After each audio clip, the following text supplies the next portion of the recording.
writes in both Albanian and English.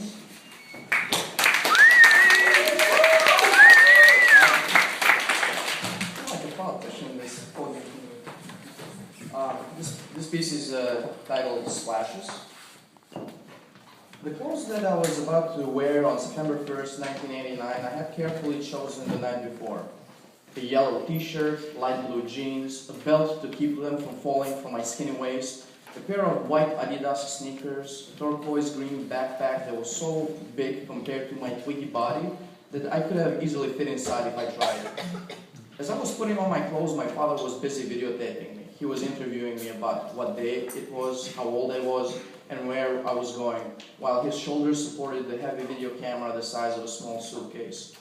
The journey I made through the tiny and cramped corridor of our Pristina apartment was documented mainly in poorly lit depictions of walls, edges of the furniture, and the patterns of the carpet. Once the main door was open, camera recording went white for a second. By the time the picture regained lost focus, I already finished putting on my sneakers. In a week or two, I would learn how to tie my own laces, but the day of the video, my white sneakers were held in place by Velcro straps. Every stair of our apartment building in Pristina had, and still has, a particular sound that it produces with every step one takes. In a sense, the whole apartment building is one giant organ. As you go up and down the stairs, you hear the ding, dong, ping, longs of the stairs amplified by the echo bouncing from the bare walls, whose white had turned into beige, which had started to fall off. As my steps produced the ding, pong, ling, bong, bongs, I heard a splash of water, a couple of drops that hit the bottom of my light blue jeans. I turned around, and there was my mother, throwing water after me. This was an old tradition, passed down from who knows when, and was performed every time one embarked on some kind of a journey. That day, I was beginning a new and a very important phase in my life. It was my first day of school, and it was appropriate that this occasion be consecrated by splashing water after my steps, as customs required. This ritual would recur many times over the course of my life, making occasions like start of a new school year, or a new job, or travels and trips. Maybe hidden in the sound of those splashes and sprinkles lies a prayer. May the journey that you're about to undertake go without difficulties, and as easily and effortlessly as this water finds its way into the ground through the path of least resistance. May these steps that you take lead you to knowledge as powerful as the wisdom contained within the water that sprinkled you. May what you conquer be as magical as this water. May the revelations that come to you during this trip be as bountiful as the ones within this water. On this trip, may you find more water, just like the water that has sprinkled upon you.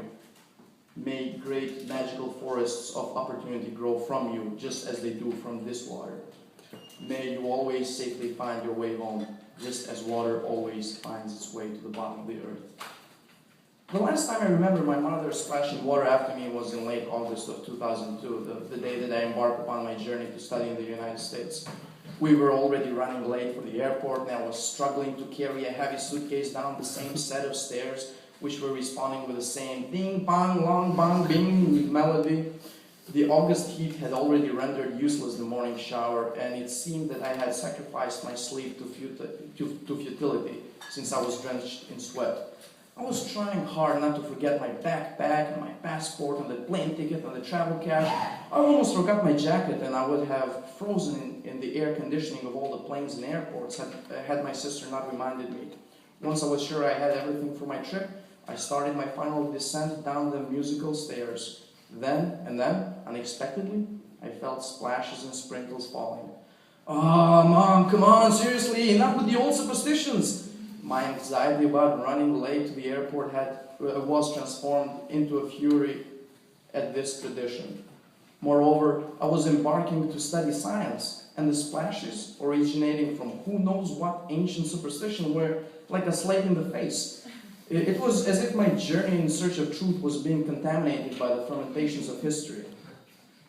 Maybe I started the whole trip on the wrong foot, and maybe I shouldn't have blasphemed in such a way, and maybe I shouldn't have offended whatever forgotten water deity is in charge of travelers and heroes and adventurers and scholars. But at the time, things were not going very well for Kosovo, and perhaps I had decided to find a scapegoat for our shortcomings as a young country in the making, placing the blame for all our failings on backwards traditions.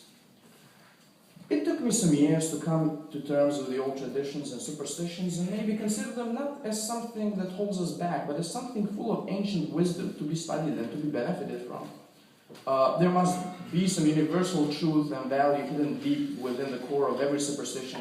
Everything starts with myths, legends, and stories handed down from our ancestors. Maybe great myths and legends devolve into mere superstitions as our collective memory starts to degrade, when we can no longer remember things as well as we used to. In the end, as time erodes our collective memory, superstitions become nothing but watered-down versions of legends and myths, eventually meaningless.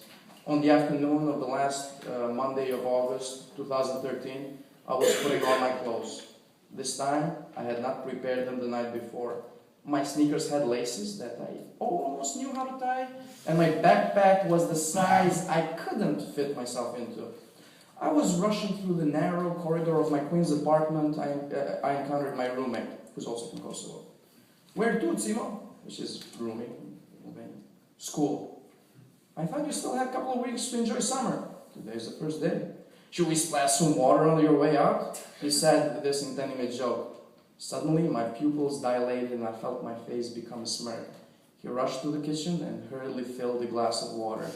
As I started walking down the stairs, I couldn't hear the music of my steps, but I did hear the sound of water splashing behind me and felt the small droplets wetting the bottom of my jeans. Thank you.